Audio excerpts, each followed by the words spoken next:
السلام علیکم۔ Inside story کے ساتھ میں محسن بلال۔ علامہ خادم حسین رضوی کا ایک بہت بڑا دعویٰ تھا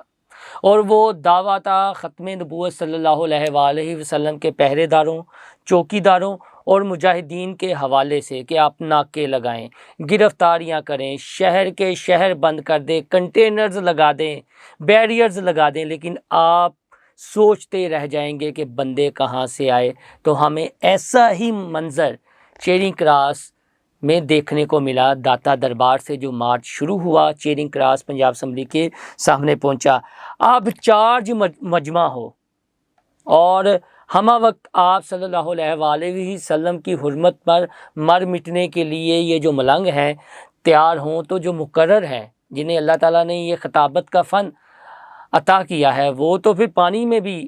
آگ لگانے کا ہنر رکھتے ہیں۔ تو کچھ ایسی تقاریر ہوئیں حافظ سعد حسین رضوی کے علاوہ کہ میں بیان نہیں کر سکتا، اور پھر بات جہلم تک پہنچ گئی اور جہلمی ڈیش ڈیش تک بھی پہنچی، اور ان کا بھی ذکر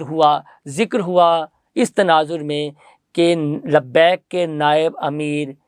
پیر ظہیر الحسن شاہ کے حوالے سے کسی نے کوئی بات کی تھی۔ جس نے بات کی تھی آپ کو اندازہ ہو گیا ہوگا۔ اس پر لبیک کے ایک رہنما ہے پروفیسر ریاض شاہ، انہوں نے کیا فرمایا، کس انداز میں فرمایا اور کیسے مخاطب کیا، آپ انہی کی زبانی سن لیجئے۔ حضرت قبلہ پیر سید ظہیر الحسن شاہ صاحب بخاری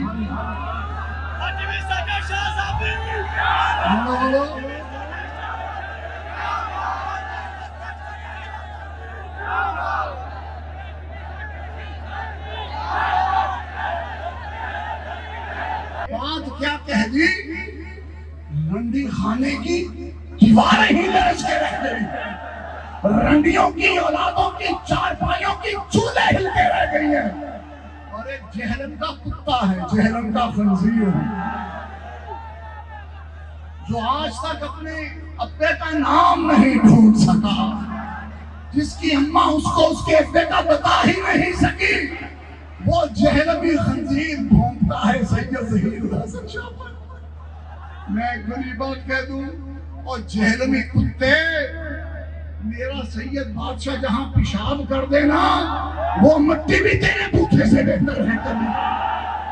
پروفیسر ریاض شاہ کی یہ ویڈیو یا تقریر آپ نے سنی، اور جس طرح انہوں نے مخاطب کیا ہے، وہ میں چاہتا تھا آپ ان کے الفاظ میں ہی سن لیں کہ او جیلمی ڈیش ڈیش ڈیش، کہاں تو اور کہاں سید زادہ، اور اس کے بعد جو مجمع تھا فل چارج ہو گیا اور حیدر حیدر کے نعرے لگنا شروع ہو گئے، اور ایسا لگ رہا تھا جو فلیکسیز انہوں نے پیر ظہیر الحسن شاہ کی اٹھائی ہوئی تھی، اسے مونچھوں کو جو تاؤ تھا وہ ایسے لگ رہا تھا کہ کوئی جرنیل ہیں۔ وہ یہاں پر خود بنفس نفیس موجود نہیں ہے، لیکن ہر ملنگ کے دلوں میں اور مجلس شورا کے ہر رہنما کے دلوں میں وہ وہاں پر موجود تھے، اور ان کی کمی تو محسوس ہو رہی تھی، لیکن انہیں یہ تھا کہ انہوں نے جو بات کی ہے، جو سٹانس لیا ہے، وہ حق پر ہیں۔ اس کے بعد ایک اور بڑی دبنگ سپیچ ہوئی، اور یہ جو دبنگ سپیچ ہوئی مبارک ثانی کیس میں جسٹس قاضی فائز عیسیٰ کے علاوہ جو دو اور ججز تھے جنہوں نے یہ فیصلہ دیا، ان کو کیا کہا گیا اور ان کے حوالے سے کیا مطالبہ کیا گیا، یہ بھی آپ وہ جو مجلس شورا کے رہنما ہیں ان کی زبانی سنیے کہ ڈی چوک، فیض